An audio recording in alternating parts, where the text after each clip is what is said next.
When a sailor passes away while deployed at sea, there's no easy way to bring them home. Out here, it's just endless water and sky. That's when the U.S. Navy performs one of its most sacred and precise traditions, the burial at sea. This isn't some routine event. It's rare, solemn, and carried out only when there's no other option or when it's the sailor's final wish.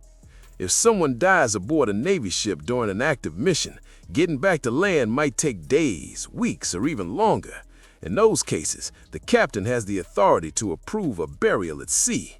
But this ceremony isn't just for active duty sailors. Veterans and retired service members can also request it in advance if they want their final rest to be with the waves. Many do exactly that. Some feel the sea is the only place they truly belong, where they served, lived, and wore their uniform with pride. The process starts with the Navy Casualty Office, which oversees every official procedure when a service member passes. They coordinate with the ship's commanding officer and the chaplain, ensuring everything is done by the book.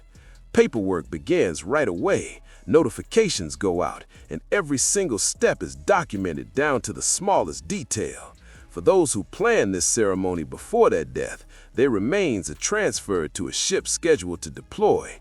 The burial happens while the ship is underway, usually during calm weather and always with full military honors. Nothing about it is casual. It's a moment of deep respect and precision. Once the decision is made, preparations begin quietly but thoroughly. The body is moved to a secure compartment, often called the ship's morgue or temporary refrigeration unit. If refrigeration isn't available, the burial happens quickly to maintain the highest level of dignity. A small specialized team, often including a medical officer and a designated burial crew, begins a cleansing ritual.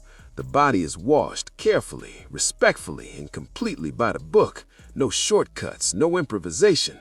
This is tradition carried out with honor. After the ritual, the sailor is dressed in their full dress blue uniform, the Navy's most formal ceremonial attire.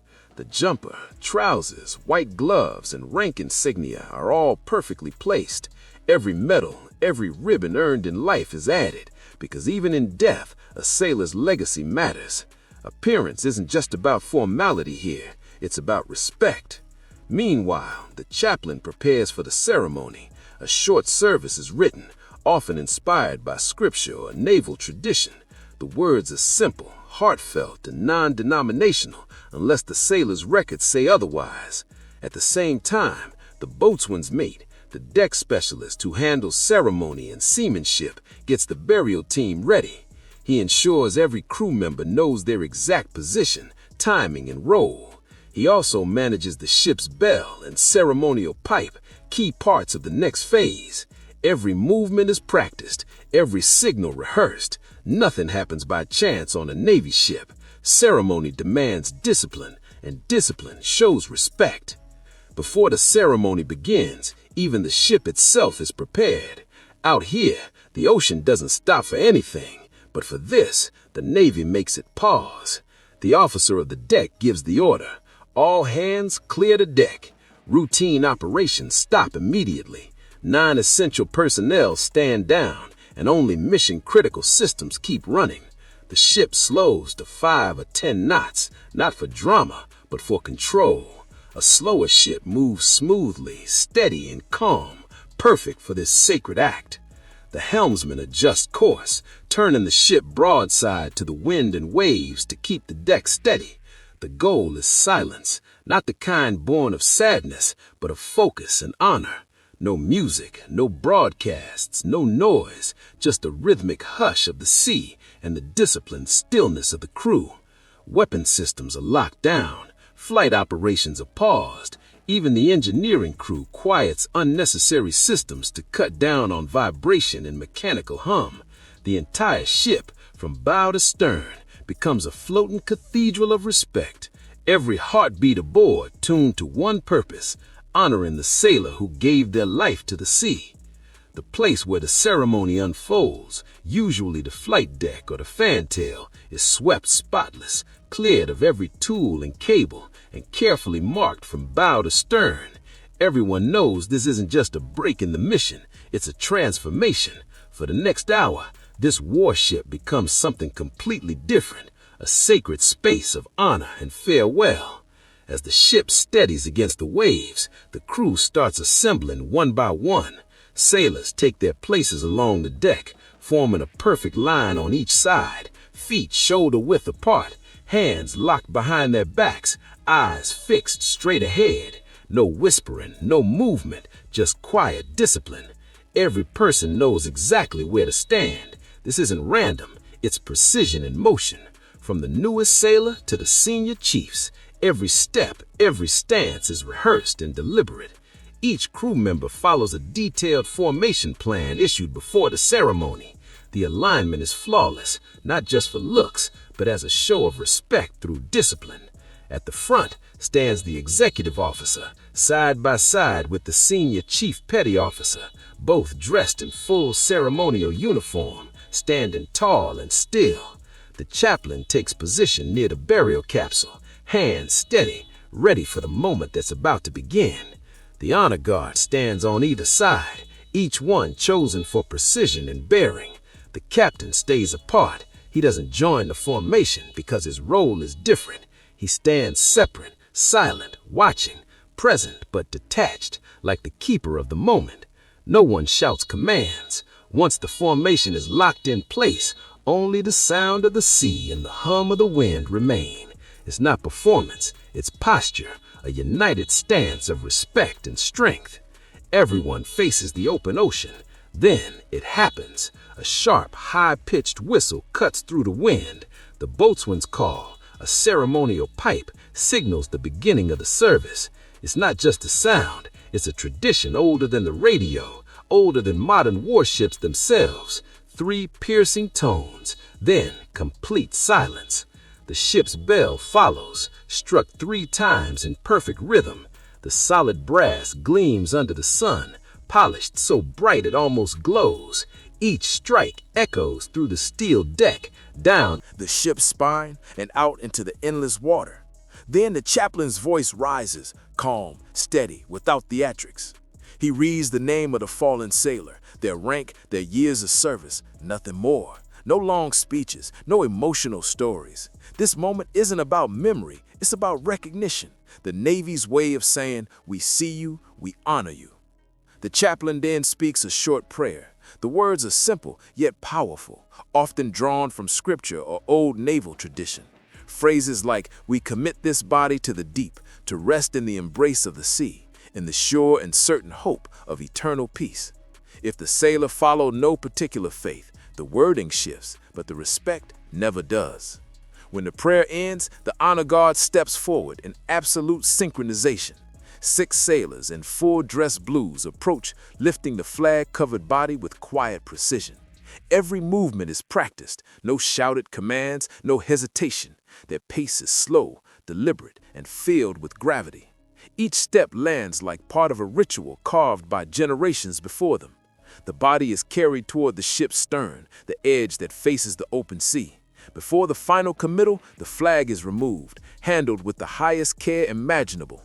The team folds it carefully, 13 precise folds, each one symbolizing duty, sacrifice, and country. The stars are turned outward, the stripes are tucked inside, hidden but honored. Nothing is rushed. Time itself seems to pause. Once folded, the flag is secured, tagged, and locked away with care, waiting to be delivered to the sailor's family. Sometimes personally, hand to hand by a uniformed officer or during a later ceremony. But one thing is certain, that flag will never touch the water. It doesn't go with the body. It lives on as a sacred keepsake, a lasting symbol of service, pride, and final respect. The flag isn't lost, it's preserved like a promise. Once it's safely secured, the captain gives a silent nod, and that's all the signal the crew needs. No words, no commands, just a look that says, it's time. At that cue, the burial team slowly tilts the capsule forward. There's no sound, no music, no farewell speeches, only gravity and the sea doing what they've always done. The body slips beneath the surface, disappearing into the deep. The formation holds its ground, motionless, focused, unwavering. No one speaks, no one moves. It's pure discipline, pure respect. Sometimes the chaplain adds a final line, a soft prayer breaking the stillness. May this sailor find calm seas and a safe harbor beyond. Other times, there's only silence, but that silence means everything. Out here, there's no soil to lower a casket into, no bugle to cry out, no crowd gathered in black. The ceremony ends when the ocean accepts the fallen, and somehow it feels perfectly complete. This is the Navy's oldest goodbye, a farewell not made for cameras or crowds, but for those who truly knew the sailor. It's witnessed not by family, but by shipmates, the people who worked the same shifts, stood the same watches, and shared the same storms. There's no applause, no grand gestures, no dramatic salute, only stillness. After the capsule disappears into the waves, the crew holds formation, frozen in respect. Then, breaking the hush, a single sharp whistle echoes, the boatswain signal that the ceremony is complete. Still, no one moves. The captain hasn't given the word yet, and out here, that silence is sacred. The sailors remain locked in position, steady, proud, and unshaken as the ocean calms again. The waves settle over the capsule like nothing ever happened, but every sailor on that deck knows exactly what just did. Finally, the captain speaks. 2 simple words: carry on. That's it, but it carries the weight of every loss, every goodbye at sea. The formation breaks not in haste, but in order. Each sailor stepping away in the same sequence they arrived.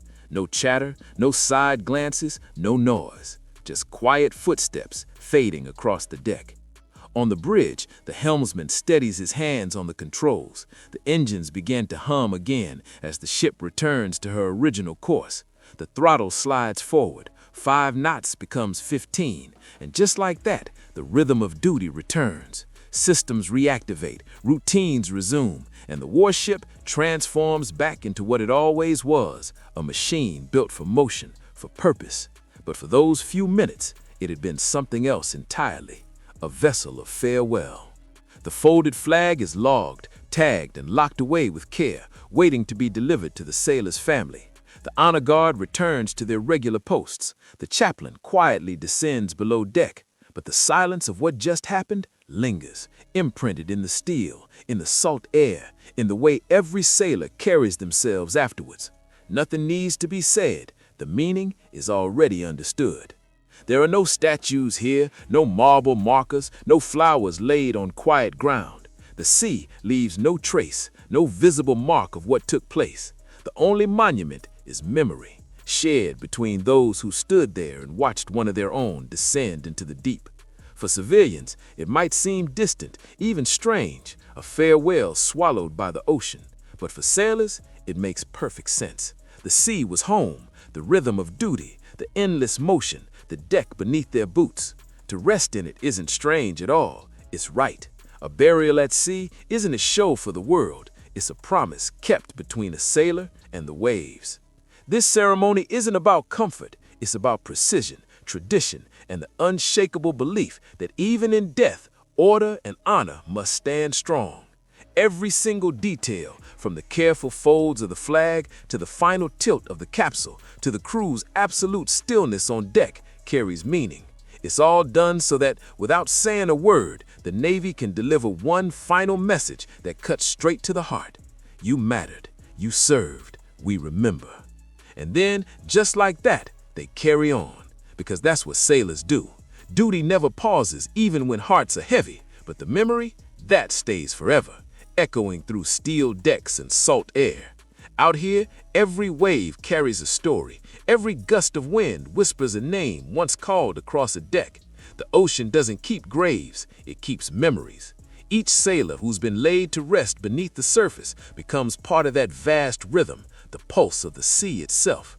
It's not about loss anymore. It's about belonging, because for those who gave their lives to the water, the sea isn't just a final resting place, it's home. Think about it. Every time a Navy ship cuts across the horizon, it sails over generations of service and sacrifice. Each one of those burials at sea reminds the crew that duty doesn't end when life does. It continues through tradition, through discipline, through the people who remember. The sea takes, yes, but it also holds, protects, and carries those memories farther than any flag ever could. Even after the engines hum back to life and the ship resumes its course, there's something different in the air, a weight of silence that says, we were here and we won't forget. The ocean may move on, but the heart of the Navy never does. Every sailor who served knows that one day the same traditions that they performed might one day honor them. And that's what makes this ritual so powerful, so timeless. So, if this story moved you, if it gave you a glimpse of the quiet strength that lives inside every sailor's heart, hit that like button for those who rest beneath the waves and subscribe to keep their stories alive. We've got more true tales from the deep, stories of courage, mystery, and the kind of honor that never fades. Stay tuned, because the sea's not done speaking yet, and neither are we.